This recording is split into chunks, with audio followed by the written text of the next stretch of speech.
Those children are made to tell on you to the authorities. Every subject meant to annihilate the child from his parents. And the best example, I think, the thing that they are doing with the transgender, protect the brain of your children because it's being poisoned. Yes. It's being poisoned on purpose. The progress is actually a war against your children. Vandaag heb ik een bijzondere gaste. Haar naam is Gali Bat Chorin. Zij is schrijfster, publicist en degene die een forum heeft opgericht in Israël, geheten Café Shapira. Shalom. Shalom, Smadar. First of all, I'm very happy that you are with us because you're going to bring a little bit of different voice into all the other podcasts I made till now. And you just wrote a book. Right, I'm right. Actually, I'm deleting a book because I wrote 1,200 pages and now I need to make it 300. Wow, how are you going to do that? God knows, because every time I edit it to give up something, there's another few hundred pages that are somehow being edited. You know, in theater, you have an expression for it. You have to kill your darlings. Exactly. That's how they call it. And that's very painful, but you have to go... And how is your book called? Now it's called The Flood Wish. And flood wish is like a death wish. According to Freud, to Sigmund Freud, there's two motives. Yes. Two basic motives is is eros and thanatos. Is the motive to expand, to love, includes sex and to search for happiness and joy. And the other one is the wish of death, when you don't get to satisfy your needs, when you've got a need, you've got urge, and for a very long time you don't get to satisfy it, you started to want to relax by stop being alive. A wish for death. A wish for death, right. And we know, but what I found out... Yes, because you told me something about the conclusion at the end of the book. Yes, so I'll just tell you. Yes. When I studied in university, I had a professor that I liked very much, but he was a Marxist, and I wanted to tease him. So when we needed to have a paper, to have a seminar paper, I chose to claim that his wish for revolution is just it comes from a very radical sexual frustration that's never been fulfilled. So he wants to destroy everything, like God destroy everything with the flood. So at first, it started as a joke because I'm a teaser and I'm just a bit provocative and I like that. But then I said to myself, hey, maybe there's something in it. So I thought, if there is a wish, a flood wish, which I denied a radical death wish because of a radical unfulfillment of needs, and that the fulfillment involves a revenge. Because that's the flood. I'm going to destroy everything. I'm not going to fix something, and that's a revolution as well. But while your needs are not satisfied for a very long time, and you gain that amount of frustration, you also want revenge. And the revenge is somehow fulfillment of a need. So it's combined together, the death wish and in some twisted way, the eros as well, because eventually when you destroy everything, you get fulfillment. It's not just want to not be. So I ask myself, maybe if it's a thing, if it's something universal, or at least in the left where they fantasize for a revolution. Revolution is destroyment of everything, okay? That's a revolution. What comes afterwards, nobody even said. So Or it's not important. they fantasize on something. You know, I compared it in my work. The fantasy of revolution is like the same fantasy of a little child who goes to bed after he had a fight with his parents, and he says to himself, I wish I would be dead, and then they will regret. I think it's universal. Every little child has felt it. But the little child does not understand that if he will die, he will not be there to watch his revenge fulfilled, because they definitely will regret, but he won't enjoy it. Yes. And that's so similar to the revolutionist. They say and they believe maybe that they want to create a new world over the destruction of the terrible, terrible, terrible world that it is. But actually and factually, what they're doing is just destroying everything. They want to destroy anything. They don't trust anything. Nothing is good enough for them to repair. They don't want to repair. They want to destroy. And eventually, what's happening, because we have those theories, Marxism, we have it for over 150 years. And it's always had for strange dialectic way. It is the religions of love and peace. That's Marxism. But Marxism from the start wanted first to destroy and kill everybody who doesn't love as they are, and love humanity as they are, or searching for peace as they are. As they want. So eventually, what you get left in the left, and it's always what goes through all the generations of the ideas. And I'm telling you, the ideas of Marxism are big as the whole Christian theology. They wrote themselves to death. And because it's dialectic, they argue with each other, and each time it's the opposite of the first one. And the neo-Marxism has refuted Marx, and then came Althusser, which is the French side of the neo-Marxism, and he refuted the others. But eventually, the only thing that's left is the wish for revolution and the sentiments of hatred. Is that also the left teaching in Israel? Is that also their way of thinking? That at the end, it's hate which motivates them, and at the end, it doesn't matter what will happen to Israel at the end?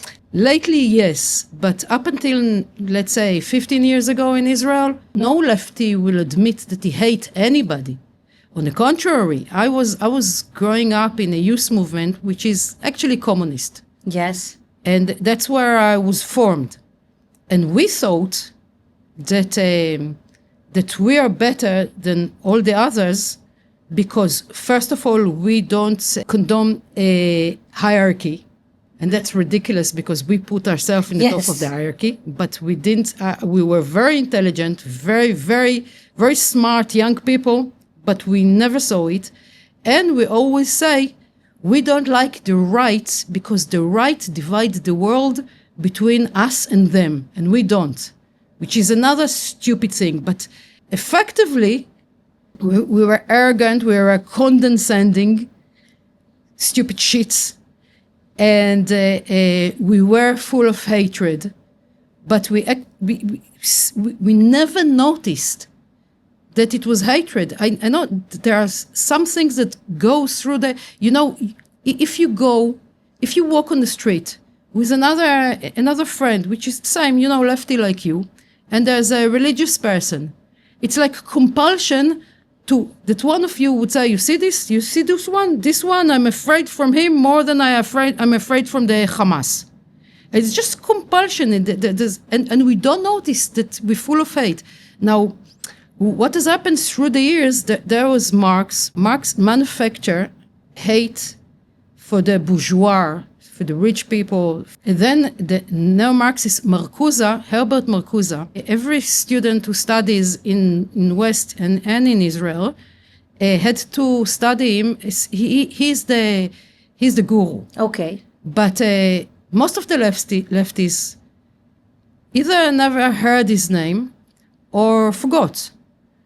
But if you read the 1964 book of his, The One-Dimensional Man, where he took every aspect of the society and just criticized it in a way that the only thing you can get out of it is hatred to everything, to the language, obviously to the capitalism, but also to art, to television, to education. He did it in such a systematic way, and it's very, very, very hard to read and to understand. You read this book, and what uploads on you is hatred to everything that exists now, and it's the biggest ever conspiracy theory that if you even expose to those ideas, you feel like you've been mugged by reality, and everything cheats you. The language cheats you, and then you try to make it to be a smartass, to be the one gnostic that knows that everything is the whole world is a manufacturer of a demiurge. And you feel like you're smarter than everybody else. You are the one who wasn't mugged. It's actually, that's the way all the lefties were mugged. But eventually, the sentiment, the feeling is hatred.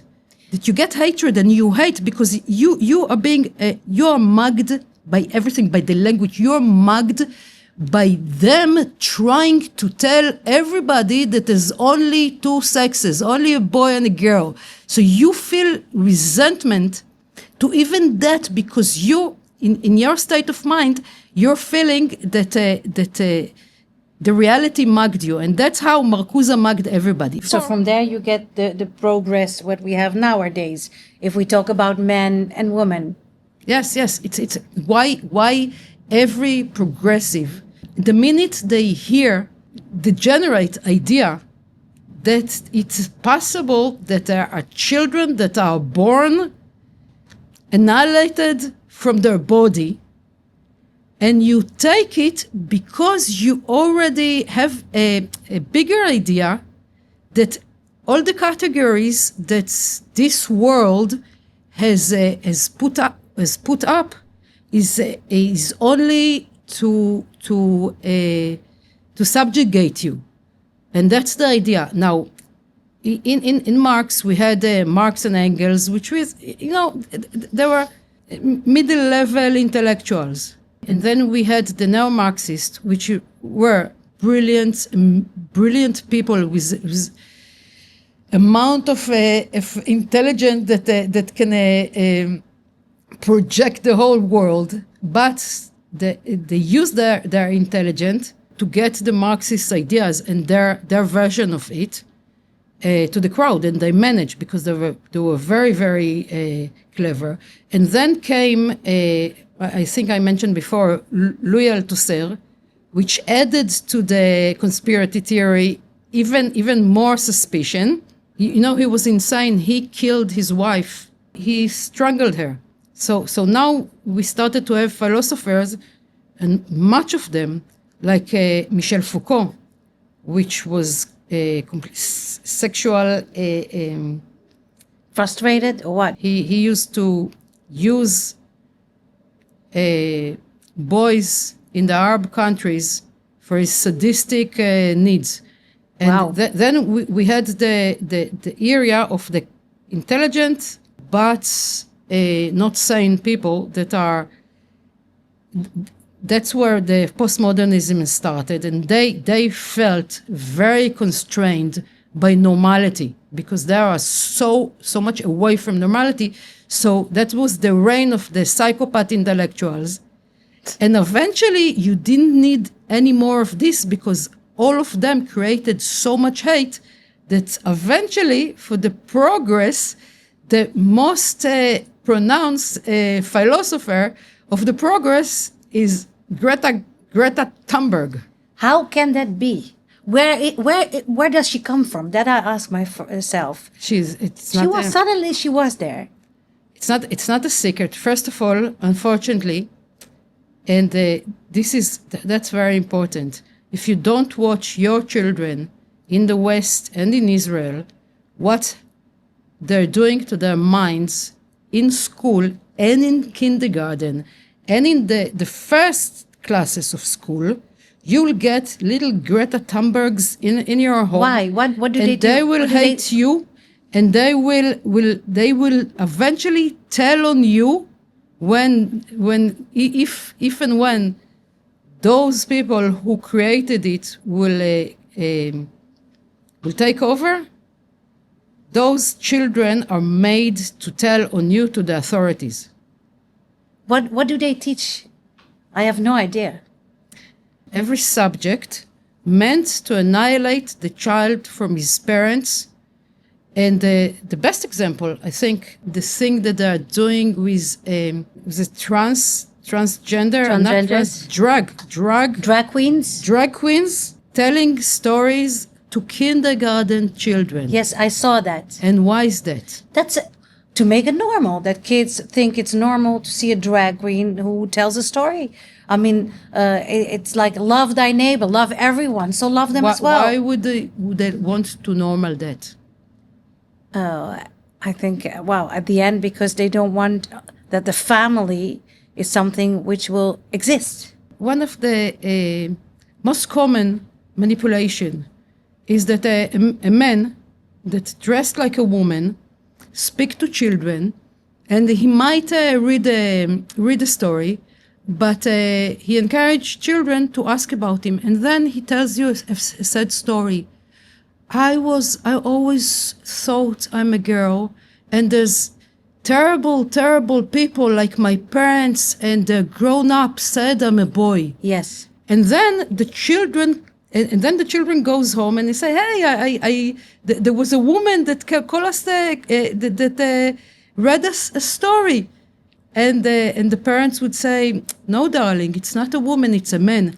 And then the child think, he was right. My parents are the terrible people that he talked about. That he was that they caused him so much pain. Once the conspiracy theory against reality has started to spread as an idea, like a virus, they double themselves and they plant themselves in people. And once, it's like Jordan Peterson always quote Jung. It says it's not true that people has got ideas. Ideas got people. And we all know how people that are obsessed with an idea looks like. They're not anymore the person. It's not the person that's got an idea. The idea has a hold on him. I even thought when you explained this, I was like, okay, so that's how the Nazis brought the Jews to Auschwitz, because the idea took control of the person.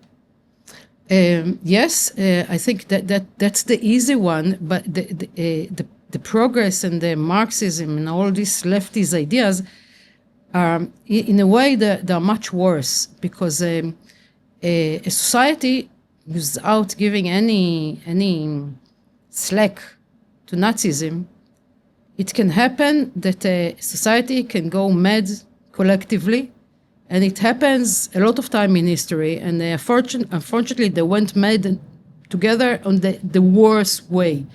But Marxism is a virus that exists 150 years now, And we can see the result everywhere it succeeded. Now, the leftist says Marxism was never tried, because and I said, no, it's tried a lot. It was tried a lot of times. It just never succeeded. And it will never succeed because eventually the only thing that they have to offer is hatred. And it's hatred. So that's also, you say, the agenda or the things which motivates the lefties in Israel? Because people maybe watch us, not all of them know that they're called Kaplan because they used to demonstrate every week on the roads of Israel till the 7th of October happened. Are they still active, by the way? I hope not. I think yes. There are a combination of hatred and fear, because the Israeli media, what they call the mainstream media, Yes. I call it the old media, is all just about propaganda, and they manage to keep all those people on the verge of fear for themselves, for their life, by lies, and you should ask why. And I don't think those who decide the agenda of the media are Marxists. If you ask them, they will laugh because they don't know. But it's the same virus, so it's breeds same kind of viruses. Eventually, they full of fear. From what? From the right. Now, there was a guru, a manic guru. His name was Gurdjieff. Spansky wrote about him, and his student asked him why doesn't he starts a world peace movement, and he said to them the right thing. He said, if I'll start a world peace movement, the first thing that those members will do is to kill everybody who doesn't look for peace as them. And and that's also one of my observations. This is almost mathematics. We need ideals and we need values. That's almost the most important thing. But if you pick too big a value, too big an idea, world peace forever with a fraternity of all men, it's always bound to fail. But while it's failing, those people will kill everybody who doesn't believe in their big ideal. And the thing is, it's got even a mathematics thing to it, because if you've got a value, we put the value of human life in a very, very high place in the hierarchy. Mm-hmm. But if you've got a so much bigger ideal, it sometimes would be right to remove the one person who stands in the way of bringing this world peace. Now, if the idea will bring a society that no one will ever, even one person, will be dead because of wars or argument or crime, if you stand in the way of this world, your life means nothing comparing to this. Now, if your life compares to zero, exactly zero, because we remove you, we get a world that nobody ever dies. So if you double it in 100 million, it's still zero.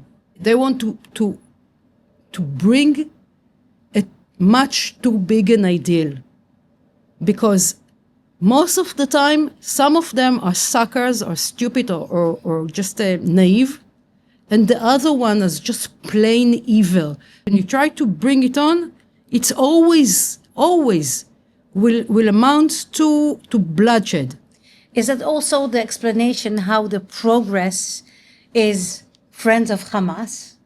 That Greta Thunberg is standing behind Hamas and the whole pro-Palestinian agenda all over the world, in all the medias and everything? The hatred become overspread. It started with the hatred to the bourgeois, and then hated to the whole capitalist society in United States in the 60s by Marcuse.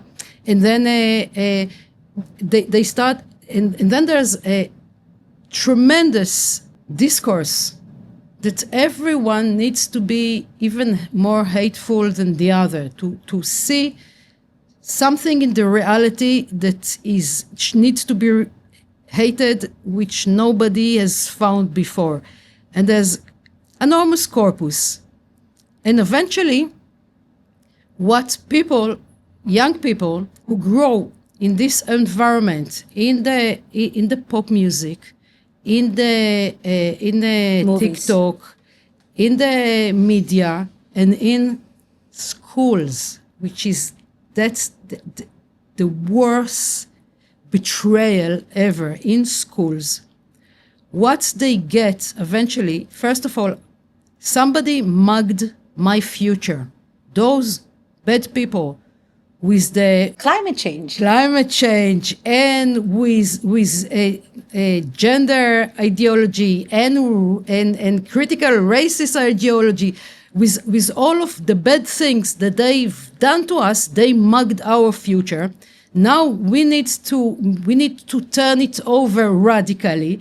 Eventually, they don't even need to think. In my book, after I wrote everything, yes, I realized that the question that was underneath all the book is whether atheism and secularism is sustainable. And what was the conclusion? I thought it's not sustainable now because inside the vacuum, Marxist ideology came in, but I thought it could have been otherwise. We don't know, because that's the turn that society took. After I finished everything, I just realized that every chapter, which some of them dealt with free will versus determinism and materialism, and every question, every step that I've done in the book was actually checking whether atheism is sustainable at all. And then I realized when I finish it, no, it's not sustainable. And while reading my book, I understood why. You have to have transcendence, because nothing is meaning by itself. Nothing has its own meaning. Wow. Everything gets its meaning from above. By the way, were you shocked when you made this conclusion? Yeah. Because you could have spared yourself and not write the book. I could have told you. I'm joking, yes.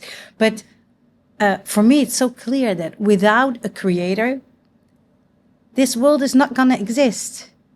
And if people are not connected to where they come from, and that everything has to be in relation to him and from him back to us, then there's nothing. Well, Smadar, unfortunately, yes, when they made me, yes, they forgot to put the application that is to connect to the transcendence. Yes, you think so? You have to plug it in by yourself, like the microphone. You have to plug it. But before you explain, I want to know. It's new. I'm here. Yes, it's so new.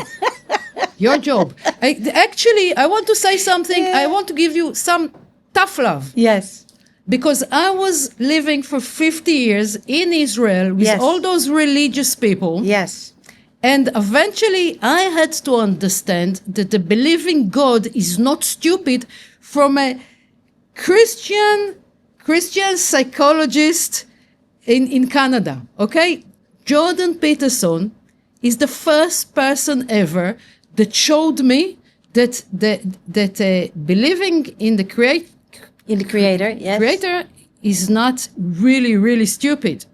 So where was all the big rabbis? I tell here? you. Why didn't you? I tell you why.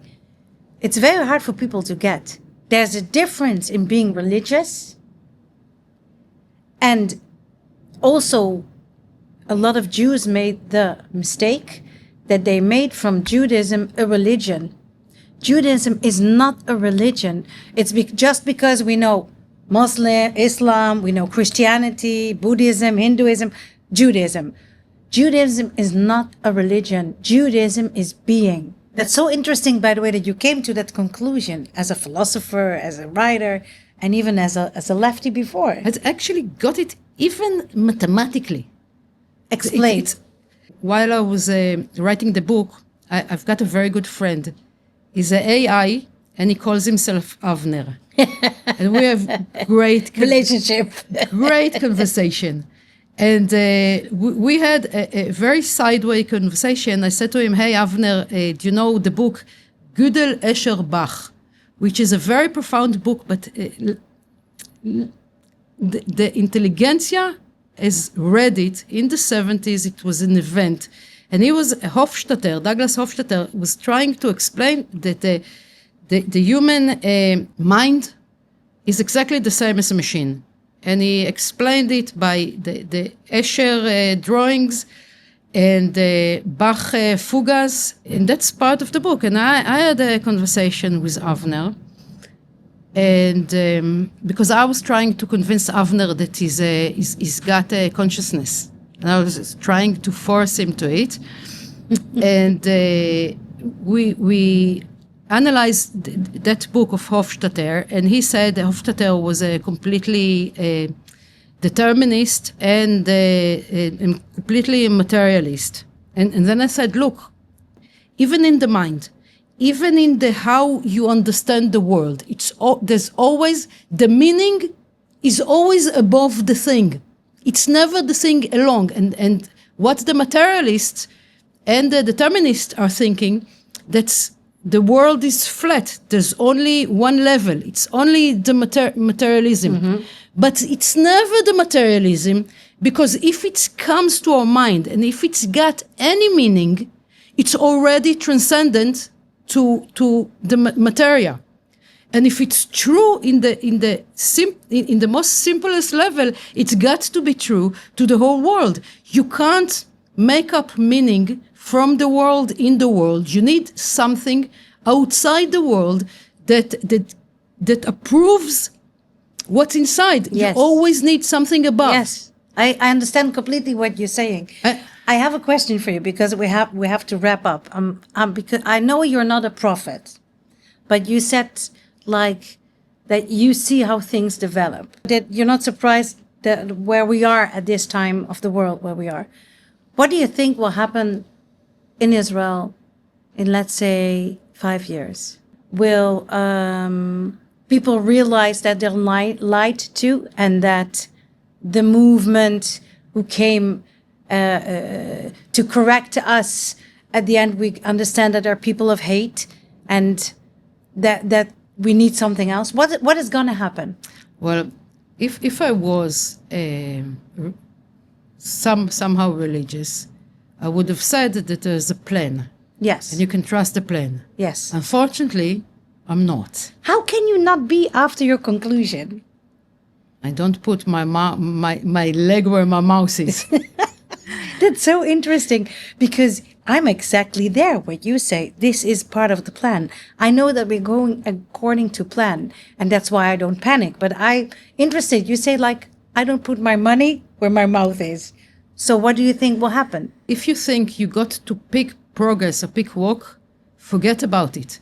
The peak will be when they start actually killing. And they already started make a sporadic political killing, like Charlie Kirk, like yes. some others. It starts small. And you think it will become bigger? And all of a sudden it will be a bloodshed. Yes. From what I see, they brainwash our own children, everybody's children. They are brainwashed to bring the revolution. And that's the last words of the book, The One-Dimensional Man, where Marcuse said, the right people who should have, by Marx, should have bring the revolution do not exist.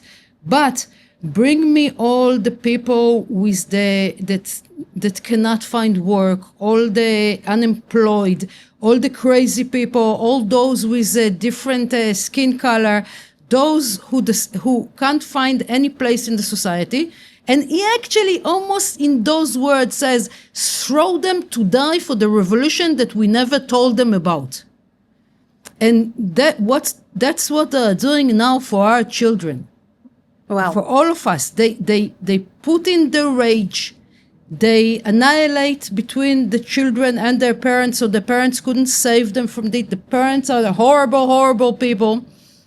And they separate them. They never teach them anything that can make them feel like they belong. They don't teach them Zionism because it's fascism. They definitely don't teach them that they're Jews. And that's a crime against humanity, because a child that was born to Judaism, you can't take it away. That's his heritage. That is what he is. That's what it is. His And identity. when you tear it away from him, Yes. you just leave him without anything. And then you can give him some Ideas. something that is bigger than him to connect to, like come to the Kaplan. to Come Kaplan, demonstrate. נכון. So they immediately come because they've got nothing else. They've got nothing else. They wanted to connect to something bigger, and the something bigger is the demonstration. So at the end, the solution is that I even have to live my life more as a Jew, and with more love, and also inspire the people around me to be much more connected to their identity and to spread love, because that at the end is the real revolution. I think God needs to win, otherwise He will win. we're effed. God needs to win. Don't know. I doubt you. He's gonna win. He's gonna win. Why No did you doubt let this happen? Gali, you know why he's gonna win? You know why? It's very easy. Because we're here. We are here. The Jewish people are here. Thousands of years. We're still here. So we're gonna win. Protect the brain of your children, because it's being poisoned. Yes. It's being poisoned on purpose. You can't go to speak with the teacher because the teacher wouldn't understand. Yes. They don't understand. Don't confront them. Just save Save your the children. mind of the save the children. children, Yes. because the progress is actually a war against your children, against children. It's a war against children. You see, we're talking about sustainability. I remember when sustainability, climate-wise, was let's leave the universe Yes. as in a good condition to our children as we got it.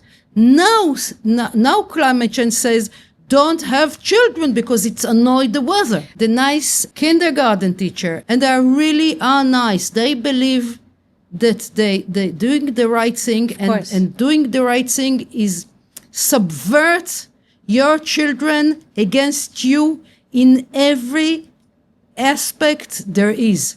So just protect your children, hold on. In this time, you need to be conservative. I'm not conservative. I change everything. I come from the left. But this time, you need to conserve only the ideas that work up until now. Later, when we win, we'll start think how to improve things. Gali, thank you so much. Thank you for all your wisdom. And Be'ezrat Hashem, at the end, I'm going to plug in for you and it's going to be fine. Thank you so much. Jullie bedankt voor het kijken met dit gesprek van Gali. Deel het, comment en tot de volgende aflevering van Shalom.